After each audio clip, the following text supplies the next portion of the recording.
एक बात बता, तो कब चाहता है सिलेबस कंप्लीट करना? ईमानदारी से कब चाहता है सिलेबस कंप्लीट करना? सर फरवरी एंड तक, या थोड़ा बहुत 2 4 5 दिन आगे ले लेना, क्योंकि बैच लेट स्टार्ट हुआ था। तो अगर मैं काउंट करूं, सितंबर, अक्टूबर, नवंबर, दिसंबर, जनवरी, फरवरी, 10 15 दिन ऊपर नीचे तो ऐसे ही खराब हो जाता है, उसको छोड़ दे। तो मोटा मोटा तेरे पास 6 महीने हैं, ठीक है।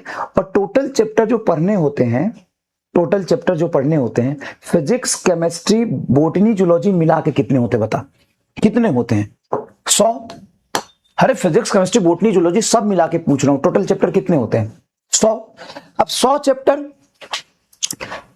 लगभग होते होंगे, मुझे केमिस्ट्री और बायो का आइडिया नहीं है। फिजिक्स में तो 28 है, बेसिक मैथ वैथ लगा दो तो 1 2 बढ़ ही जाएगा। तो टोटल चैप्टर कितने जल्दी बताओ? और दिन तो 180 है, दिन 180 है। मैं चैप्टर बता रहा हूं, चैप्टर चैप्टर टोटल चैप्टर। अगर मैं 100 के आसपास ही मान लू, चले 90 मान लू, 90 चैप्टर, तो ये आता है 2 चैप्टर पर डे। सॉरी क्या है? हाँ, 100 डेज और 180 डेज, 90 चैप्टर, सही तो लिखा था। तो ये आ गया 2 डेज, 2 दिन आके 90 दूना, 2 डेज पर चैप्टर, 2 डेज पर चैप्टर। मतलब आपको 2 दिन में एक चैप्टर कंप्लीट करना होगा। 2 दिन में एक चैप्टर का क्या मतलब होता है? हैंग क्यों कर रहा है भाई? 2 दिन में एक चैप्टर का क्या मतलब होता है? लैग कर गया क्या? 2 दिन में एक चैप्टर का क्या मतलब होता है? 2 दिन में एक चैप्टर का क्या मतलब होता है? सर 2 दिन में एक चैप्टर का मतलब होता है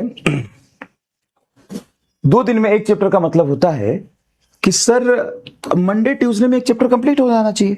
और किसी भी सब्जेक्ट का कोई भी चैप्टर इतना कमजोर नहीं है कि तुम 2 दिन में कर लोगे। जैसे कि वो उसमें flowering plant, biodiversity, human reproduction, genetics, ये सब 1 2 दिन में होने वाले हैं क्या? मैं तो सिर्फ बायो का नाम लिया, फिजिक्स से नाम लूंगा, रोटेशन, रे ऑप्टिक्स, ये भाई 13 दिन चलेंगे मिनिमम। 13 क्लास, बहुत बहुत जल्दी पढ़ाऊंगा तो 13 क्लास में रे ऑप्टिक्स होगा, मतलब 15 20 दिन रे ऑप्टिक्स चलेगा। समझ रहे हो तुम कहां हो? ये सब तो सही है, 130 फिजिक्स में भी सही है, 581 सही है, 500, 290। अभी जिसके 290 या 300 आ रहे हैं, या 350 आ रहे हैं, या 400 तक आ रहे हैं, या मैं 450 तक भी ले लेता हूं, है ना, 400 के अराउंड अगर मार्क्स आ रहे हैं, तो तुम्हारा बायोलॉजी कैसा है भाई? क्या दिक्कत आ रही बायोलॉजी में? उस पर फोकस करो, उसको इंप्रूव करो पहले, फिर फिजिक्स में बाद में बात करना। हाँ, जिनके 500 प्लस हैं, 550 आ रहे हैं, वो इस बात पे फोकस करें कि जो मैंने क्लास में पढ़ाया था, जो सिखाया था, वो आप क्या रिवीजन करके गए थे, उस क्वेश्चंस वहां पे आपको वैसे दिखे। अगर वहां पे गलती हो रही है तो क्यों गलती हो रही है, रिवीजन में क्या प्रॉब्लम है, इन सब पर इंप्रूव करिए।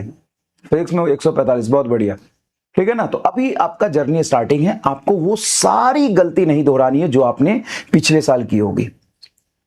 जो भी गलती आपने पिछले साल करी थी, या तो क्वेश्चन प्रैक्टिस कम किया था, या टाइम मैनेज नहीं हो पाया था, या फिर टेस्ट का फोबिया था, या सिले मिस्टेक्स ज्यादा हो रहे थे, इन सभी चीजों पर कंट्रोल करिए। और सारी चीजें ठीक कैसे होगी? घर पे टाइम लिमिट के साथ क्वेश्चन प्रैक्टिस करने से, टेस्ट देने से पहले घर पे एक टेस्ट देने से। देख भाई, सिंपल सी बात है, बहुत सिंपल सी बात है। टेस्ट में जाने से पहले कुछ काम आपको करके जाना होता है, वो ध्यान रखिए। पहला, जिस भी चैप्टर का टेस्ट है, उस चैप्टर की question practice with time limit. जैसे आप नोट्स भी रिवाइज कर रहे हो, तो उसकी थ्योरी अलग रिवाइज करो, है ना, शॉर्ट में थ्योरी। और अगर आपको क्वेश्चन रिवाइज करने हैं नोट्स के भी, तो टाइमर लगा लो कि नोट्स में गिन लो क्वेश्चन, 50 क्वेश्चन है, टाइमर लगा लो, 20 मिनट में सारा रिवाइज करना है।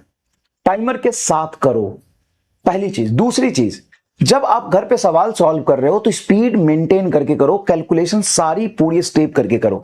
कभी भी तुक्का लगाने के पीछे मत भागो कि ये सवाल है, आधा पढ़ा, अरे ये तो क्लास में सर जी कराया था, आधा पढ़ के डिसाइड कर लिया, तो अगले आधे में कुछ ऐसी चीज हो सकती है जो उसमें मॉडिफिकेशन किया हो, उसको ध्यान रखो, उसको ध्यान रखो।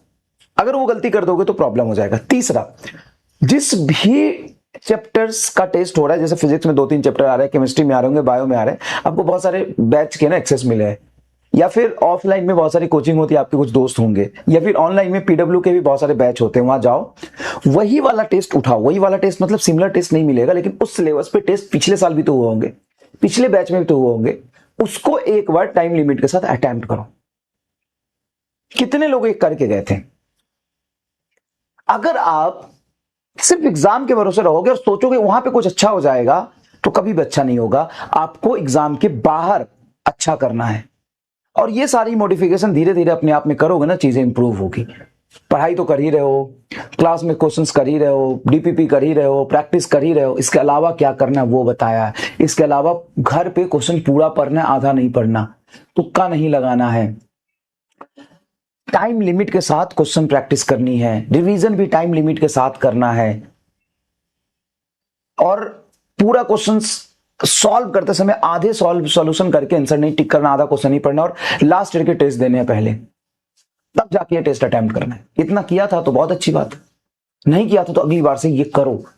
और ये तो मैंडेटरी है, ये तो मैंडेटरी है कि लास्ट बैच के या प्रीवियस ईयर बैच के या कोई ऑफलाइन कोचिंग की कोई भी कोचिंग मिल जाए, कंटेंट्स और क्वेश्चन से घबराना नहीं है। इस लेवल पे मैं तुमको तैयार करा रहा हूं। ऐसे नहीं है, जितने चैप्टर मैंने पढ़ा दिए उस चैप्टर में एक बार जाके देखो, जितने क्वेश्चंस करा दिए, तुम किसी भी ऑफलाइन कोचिंग का मॉड्यूल उठा लो, किसी भी ऑफलाइन कोचिंग का तुम टेस्ट उठा लो, कहीं का भी कोई भी ऑनलाइन ऑफलाइन जो चैप्टर पढ़ा दिए उसके क्वेश्चन प्रैक्टिस करो। मैं ये नहीं कहता हूं कि अंत कर दिया मैंने, सब कुछ पढ़ा दिया और सब खत्म कर दिया। मैं भी इंसान हूं, कोई चीज नया किसी ने सोचा होगा, नया क्वेश्चन फ्रेम की होगी, नया तरीके का लैंग्वेज बनाया होगा, है ना। सब्जेक्ट में कंसेप्ट कोई नहीं चेंज कर सकता, लेकिन सिचुएशन तो चेंज कर सकता है, नया लैंग्वेज तो सोच सकता है।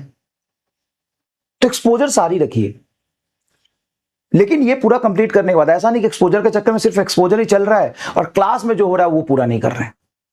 ऐसा नहीं करना। क्लास की चीजों को पूरा करने के बाद एक्सपोजर सारा रखिए कि दुनिया में क्या हो रहा है। 2-4 अलग अलग कोचिंग के दोस्त जरूर बनाइए, और ये बहुत इंपॉर्टेंट होता है। अगर आप नीट की तैयारी कर रहे हैं, कंपटीशन की तैयारी कर रहे हैं, तो 2-4 कोचिंग के दोस्त जरूर होने चाहिए आपके। नहीं है तो टेलीग्राम सबसे बड़ा दोस्त है, वहां सब मिलता है। टेस्ट से पहले वो निकाल के सॉल्व किया करो। और एक चीज इंपॉर्टेंट है, अपनी कमियों को अभी से पहचानो। लैंग्वेज प्रॉब्लम है, कैलकुलेशन प्रॉब्लम है, टाइम प्रॉब्लम है, रिवीजन प्रॉब्लम है, प्रैक्टिस प्रॉब्लम है, एग्जाम के फोबिया का प्रॉब्लम है, सिली मिस्टेक का प्रॉब्लम है। कितने प्रॉब्लम मैंने बता दिया आपको? 6-7 प्रॉब्लम बता दिए। इन 6-7 प्रॉब्लम पे आइडेंटिफाई करके काम करो, लिखो, इस प्रॉब्लम को दीवार पे चिपका दो। लैंग्वेज प्रॉब्लम है, कैलकुलेशन प्रॉब्लम है, स्पीड प्रॉब्लम है, प्रैक्टिस की प्रॉब्लम है, रिवीजन की प्रॉब्लम है, सिली मिस्टेक की प्रॉब्लम है, टाइम मैनेज की प्रॉब्लम है। ये 4, 5, 6, 7 जो प्रॉब्लम है उसको लिखो दीवार पे, और रोज अपने आप को बताओ कि इस प्रॉब्लम पे आपने क्या काम किए, क्या नहीं किए। ऐसे थोड़ी ना होता है इंप्रूवमेंट बेटा। धीरे धीरे हमें अपनी कमियों को पहचान के उस पर काम करना होता है। और we all are here to improve ourselves. हम यहां पे सीधा शक्तिमान बनने नहीं आए, हम यहां पे अपनी गलतियों को सुधारने आए। और यही काम आप 1 साल तक करते रह जाए, आप सिलेक्ट हो जाएंगे। समझ रहे हो बात? शायद मैं आप सही कह रहा हूं, बात दिमाग में घुस रहा है कि नहीं घुस रहा है। बहुत सारी बातें बताई, और 4 कोचिंग के दोस्त जरूर बनाए, नहीं बनाए तो टेलीग्राम को दोस्त बनाए, ठीक है। और प्रैक्टिस करें। सिंपल सी एक बात है, सिंपल सी एक बात है, सारे इंसान के पास एनर्जी लिमिटेड है, लेकिन वो अपनी एनर्जी को जो लिमिटेड है उसको 4 जगह पे स्कैटर्ड करके लगा रहा है कि पूरी जान एक ही जगह पे फोकस कर दे रहा है। ईमानदारी से बताता हूं, जो अपना तन मन धन साम दाम दंड भेद सब पीसीबी पे लगा देगा। समझ रहे हो क्या कह रहा हूं मैं? साम दान दंड वेद, तन मन धन सब अपना पीसीबी पे लगा देगा। 24 घंटे में उसको और कुछ सूझ ही नहीं रहा, सिर्फ फिजिक्स, केमिस्ट्री, बायोलॉजी के अलावा। उसके अंदर इंप्रूवमेंट आ जाएगा। और बात सिर्फ गेम यहाँ पे इंप्रूवमेंट का, सिलेक्शन का नहीं है। सिलेक्शन तो एग्जाम वाले दिन मतलब होगा कि हुआ कि नहीं हुआ, लेकिन वो सिलेक्शन होगा कि नहीं होगा हर रोज आपके इंप्रूवमेंट पे डिपेंड करता है। आपके हाथ में सिलेक्शन नहीं, आपके हाथ में इंप्रूवमेंट है। आपके हाथ में अपना 100% देना है। समझ गए? तो अगर आप 15 अगस्त को छुट्टी मार दिए, या घूमने गए थे, या काम चोरी कर दिए, नोटिफिकेशन नहीं है तो आपको जाके देखना चाहिए था, तो ये सब नहीं किया ना, तो आप बेटा कंपटीशन से दूर नहीं है, बाहर है। आई एम सॉरी, लेकिन आप कंपटीशन से बहुत बाहर है। कम से कम 15 दिन लगातार 6 घंटे 8 घंटे सेल्फ स्टडी करोगे, मेहनत करोगे, तब थोड़ा कंपटीशन में आओगे। अभी तुम दूर से आओगे, अभी बाहर हो, कंपटीशन से बहुत बाहर हो। I am sorry. बेटा ना बहुत सारे बच्चे ना इतने मासूम हैं, इतने भोकवा है, उनको लग रहा है कि उन्होंने यकीन 2 में एडमिशन ले लिया है और लेक्चर होगा, हम देखेंगे और अपने हिसाब से चलते रहेंगे, धीरे धीरे सिलेक्शन हो जाएगा। यकीन 2 में लाखों बच्चे एडमिशन लेते हैं, लाखों बच्चे एडमिशन लेते हैं। यकीन 2 में लाखों बच्चे एडमिशन लेते हैं, लेकिन सीट तो आपका 10-20 हजार ही है मेडिकल कॉलेज। तो पूरे इंडिया में सिर्फ यकीन से भी सेलेक्ट होंगे ना, तो भी 80% बच्चे सेलेक्ट नहीं होंगे। पूरे इंडिया से सिर्फ यकीन में ही बच्चे सेलेक्ट हो रहे हैं, सिर्फ यकीन से ही बच्चे सेलेक्ट हो रहे हैं पूरे इंडिया में, तो भी 100% बच्चा सेलेक्ट नहीं होगा, 80% इनफैक्ट बच्चा सेलेक्ट नहीं होगा। 80% बच्चा सेलेक्ट ही नहीं होगा सिर्फ अगर यकीन से ही सिलेक्शन होता है, तो भी सीट ही नहीं है इतनी। जब इतनी सीट ही नहीं है तब सेलेक्ट कैसे लेंगे? तो आप समझिए कंपटीशन के सीरियसनेस को।